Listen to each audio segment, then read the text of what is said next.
Hello friends, कैसे हैं आप सभी दोस्त। उम्मीद करता हूं दोस्तों अच्छे होंगे, मस्त होंगे, स्वस्थ होंगे और अपनी तैयारी अच्छे तरीके से कर रहे होंगे। तो देखिए दोस्तों, आज हम प्रॉफिट और लॉस के कुछ सवाल डिस्कस करने वाले हैं दोस्तों। और जिन दोस्तों ने एग्ज़ाम दिया होगा दोस्तों यूपी पुलिस कांस्टेबल का, वो दोस्त देखेंगे और मैच भी कर पाएंगे दोस्तों। ये सारे सवाल उसी लेवल के हैं और उसी तरीके पर आधारित भी हैं दोस्तों। तो देखिए दोस्तों, सवाल की शुरुआत करते हैं। क्या कहा है कि 40 वस्तुओं का जो लागत मूल्य है वो 25 वस्तुओं के विक्रय मूल्य के बराबर है, तदनुसार लाभ का प्रतिशत ज्ञात करना है। ठीक है दोस्तों। तो 40 वस्तुओं का लागत मूल्य, तो 40 वस्तुओं का जो सीपी है दोस्तों, लागत मूल्य को सीपी बोलते हैं, है ना, कॉस्ट प्राइस। तो 40 वस्तुओं का लागत मूल्य बराबर है किसके, 25 वस्तुओं के विक्रय मूल्य के, यानी कि 25 वस्तुओं के एसपी के। एसपी मतलब सेलिंग प्राइस। ठीक है, सवाल में कहा है कि अब बराबर है तो हमने बराबर रख दिया। अब थोड़ा सोल्व कर लीजिए दोस्तों। 5 अट्ठे 40 और 5 पंजे 25। ठीक है दोस्तों। अब सीपी के बटे में एसपी ले आइए। ठीक है, एसपी यहाँ से सीपी के बटे में चला जाएगा, तो यहाँ से 5 के बटे में 8 आ जाएगा दोस्तों। देखिएगा, एसपी यहाँ से बटे में चला गया सीपी के, तो यहाँ से 8 आ गया 5 के बटे में। ठीक है, अब हमें पता चला कि सीपी की वैल्यू अगर 5 है तो एसपी की वैल्यू 8 है। ठीक है, लाभ हमसे मालूम करा दो, तो लाभ का मतलब क्या होता है कि चीज़ हमारी कितने की थी और कितने की बिकी। तो यानी कि वस्तु अगर 5 की थी तो वस्तु हमारी 8 की बिकी, यानी कि क्रय मूल्य 5 था तो विक्रय मूल्य 8 है, यानी 5 की चीज़ 8 में। तो 3 का लाभ किस पे दोस्तों, 5 पे और गुणा में 100। ठीक है, तो 5 से 20 बार और 20 दिया 60%, यानी कि 60% का हमें दोस्तों लाभ हो जाएगा उस वस्तु पर। ठीक है, और दोस्तों ये जो लिखना पड़ता है देखिएगा, समझाने के लिखना पड़ता है। ठीक है, नहीं तो इतना लिखना नहीं पड़ता। नेक्स्ट सवाल देखिए दोस्तों, एक वस्तु को 15% लाभ पर बेचा जाता है, यदि इसे 27 रुपये अधिक पर बेचा जाता तो लाभ 20% हो जाता है ना। तदनुसार वस्तु का लागत मूल्य हमें बताना कितना है। तो दोस्तों एक बात बताइए भाई, एक वस्तु को 15% के लाभ पर बेच रहे थे, अब लाभ कितना हो गया, 20%। किस कारण, 27 रुपये ज़्यादा बेचने के कारण, है ना। भाई अगर हमने वस्तु को 27 रुपये अधिक पर बेच दिया, ये तो जो लाभ हमारा 15% हो रहा था पहले, अब वो 20% हो गया, यानी कि 5% लाभ बढ़ गया, यानी कि 5% का अंतर आ गया। किसकी वजह से, 27 की वजह से। यानी कि जो 27 है दोस्तों ये 5% है, ये मैं बताना चाह रहा हूँ। लागत मूल्य बताना, लागत मूल्य ऑलवेज 100% होता है। तो बस 5 से काट दीजिए 20 बार, 20 पंजे 100, है ना, और 20 की गुणा 27 में, 27 दूनी 54, यानी कि 540 दोस्तों इस सवाल का आंसर हो जाएगा। नेक्स्ट सवाल देखिए दोस्तों, एक आदमी ने ₹4 में 5 के भाव से संतरे खरीदे, मतलब क्या, 4 रुपये में 5 संतरे, और 5 रुपये में 4 के भाव से बेच दिए, यानी 5 रुपये में 4 संतरे बेच दिए, और जबकि खरीदे कितने थे, 4 रुपये में 5। तो लाभ बताओ। तो दोस्तों ऐसी कंडीशन में देखिएगा हम क्या करते हैं, हम ये करते हैं कि जो वस्तु होती है उसे इक्वल करते हैं, वस्तु को बराबर करते हैं। जैसे क्या, उसने खरीदी थी 4 रुपये में 5, 4 रुपये में 5 तो उसने खरीदे थे। ठीक है, लेकिन जो बेचे हैं वो कितने बेचे हैं, 5 रुपये में 4, 5 रुपये में 4। देखिए दोस्तों, इसके लिए हम फॉर्मूला भी यूज करते हैं, रुपये बटे वस्तु, रुपये बटे वस्तु। जैसा कि आप देख रहे हैं भाई, 4 रुपये में 5, तो देखिएगा रुपये ऊपर है 4 रुपये और 5 जो वस्तु है वो नीचे है। तो हमने ये देखा कि 4 रुपये में 5 तो उसने खरीदे थे, लेकिन बेचे कितने, 5 रुपये में 4। तो जब यहाँ उसने 5 खरीदे थे तो यहाँ 4 क्यों बेचे, ये कहना चाह रहा हूँ दोस्तों। ठीक है, यानी कि जो वस्तु है वो इक्वल करो। अब 5 को और 4 को अगर आपको बराबर करना है तो 20 बनाना होगा। तो पहली संख्या में जो पहला है उसमें हम 4 से गुणा करेंगे दोस्तों, तो 4 पंजे 20, नीचे करा है तो ऊपर भी करेंगे, 4 चौक 16। ऐसे नीचे अगर 20 बनाना है तो 5 से गुणा करनी पड़ेगी, 5 चौक 20 और 5 पंजे 25। तो दोस्तों अब हम ये बोल सकते हैं कि 16 रुपये में 20 हमने खरीदे थे और 25 रुपये में 20 हमने बेच दिए। इक्वल हो गए ना, जो मैं बताना चाह रहा था बराबर बनाना, वो बराबर हमारा बन गया। यानी कि 16 की चीज 25 में बेच दी। अब दोस्तों इक्वल हो गई ना चीज, भाई 20 खरीदी थी 20 ही बेच दी, तो अब वस्तु का मैटर खत्म, वस्तु का कोई मतलब नहीं बचा। अब तो सवाल ये बन गया कि 16 की चीज 25 में बेच दी, तो 9 का लाभ किस पे, 16 पे गुणा में 100।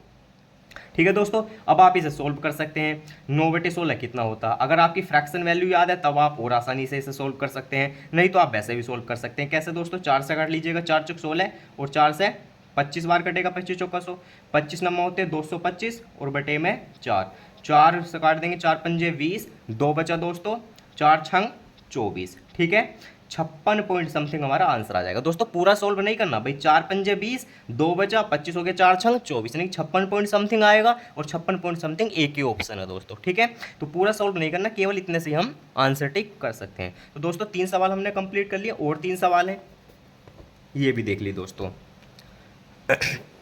तो देखिएगा दोस्तों, ये जो सवाल मैं आपको करा रहा हूँ, आप इनसे महसूस कर पाएंगे कि हाँ वास्तव में उसी लेवल के सवाल हैं दोस्तों जिस लेवल के सवाल यूपी पुलिस कांस्टेबल में मालूम किए गए हैं। देखिएगा दोस्तों, चीनी की कीमत 10% कम हो जाने पर एक व्यक्ति ने रुपये 270 में 1 किलो चीनी अधिक खरीदी, तो चीनी की मूल कीमत क्या दोस्तों, मूल ओरिजिनल वाली, ठीक है, पहले वाली। ऐसा सवाल 18 फरवरी की सेकंड शिफ्ट में बिल्कुल हूबहू सवाल पूछा गया था, उसमें गेहूं का जिक्र था दोस्तों, ठीक है। तो क्या करेंगे, देखिएगा चीनी की कीमत 10% कम हो गई। देखिएगा दोस्तों 10% की फ्रैक्शन वैल्यू होती है 1/10, ठीक है, यानी कि 10 से 9 हो गई, ठीक है, यो कीमत है हमारी, यो हमारी कीमत है, यानी कि भाव है। यहाँ हम उपभोग लिखते हैं, उपभोग जो हम यूज करते हैं। तो अगर चीनी की कीमत 10% कम होगी, 10% की फ्रैक्शन वैल्यू 1/10 यानी कि 10 पे 1 कम, 10 पे 1 कम यानी कि 10 से 9। तो अगर हम पहले 9 यूज कर रहे थे तो अब हम 10 यूज करेंगे दोस्तों, ये उल्टा होता है आपस में। अगर कीमत हमारी घटती है तो जो यूज करते, जो उपभोग हम करते हैं वो बढ़ता है, ठीक है, और अगर हमारी कीमत बढ़ती है तो जो हम यूज करते हैं वो हमारा घटता है। तो अगर कीमत घटी है, कीमत 10 से 9 हो गई है, तो यूज हम 9 से 10 कर देंगे, यूज अपना बढ़ा देंगे। अब सवाल में क्या कहा है कि 270 रुपए में 1 किलो चीनी अधिक खरीदी। अब देखिएगा आप पहले कितनी चीनी यूज कर रहे थे, 9, अब कितनी यूज कर रहे हैं, 10, यानी कि 1 किलो आपने बढ़ा दिया। और सवाल में भी कहा है क्या कि 1 किलो चीनी अधिक खरीदी, यानी कि बात सही है, ठीक है भाई, आपने भी 1 किलो बढ़ाई, सवाल में भी 1 किलो कहा है।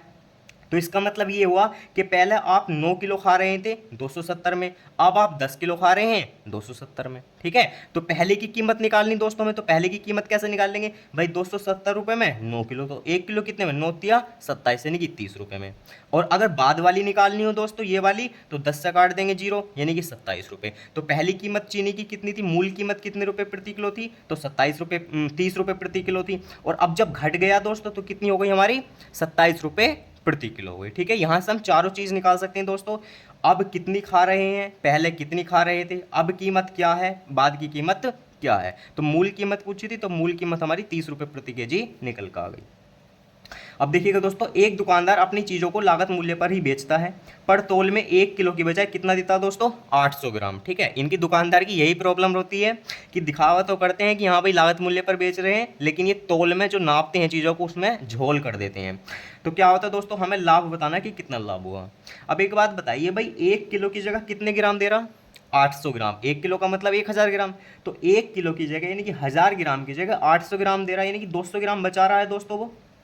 बताइए भाई, अगर 1000 ग्राम की जगह 800 ग्राम दे रहा तो लाभ कितने का ले रहा, 200 ग्राम का, यानी कि 200 ग्राम ही तो बचा रहा, और बटे में दोस्तों कितना, 800 ग्राम, ठीक है, और गुणा में 100।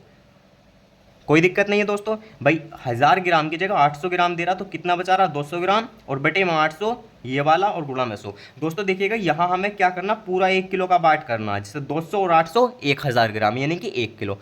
कुछ दोस्तों को ये प्रॉब्लम होगी ना कि बटे में 1 किलो आता या बटे में 800 ग्राम आता, तो कैसे याद रखेंगे कि यहाँ दोनों को जोड़ने के बाद पूरा 1 किलो बन जाना चाहिए, बस कोई दिक्कत नहीं आएगी ऐसे याद रखेंगे तो 200 ग्राम बचा रहा 800 ग्राम पे कितने परसेंट, 200 चौका 800, और 4 से दोस्तों कितनी बार, 25 बार, तो 25% का वो लाभ कमा रहा है। ये सवाल देखिएगा दोस्तों, एक वस्तु को रुपये 144 में बेचने पर एक व्यक्ति को जो लाभ होता है, देखिएगा 144 में बेचने पर लाभ हो रहा है, इसका मतलब क्या है कि वस्तु 144 से कम की होगी तभी तो लाभ हो रहा है ना। तो वह लाभ, वह प्रतिशत लाभ उस वस्तु के लागत मूल्य के बराबर है।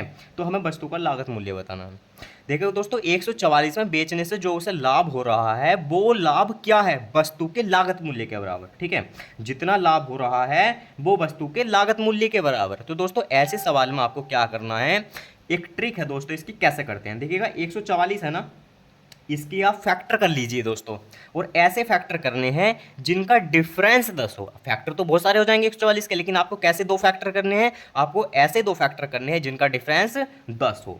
तो 18 अट्ठे 144, ठीक है दोस्तों भाई, 18 अट्ठे 144 होते हैं, और 18 में 8 में डिफरेंस कितने का है, 10 का। इतना काम आप कर लेंगे, बस इतना काम अगर आप कर सकते हैं तो आपका आंसर भी तैयार हो गया। जो छोटा फैक्टर है उसके पीछे 0 लगाइए और ये आपका आंसर हो जाएगा।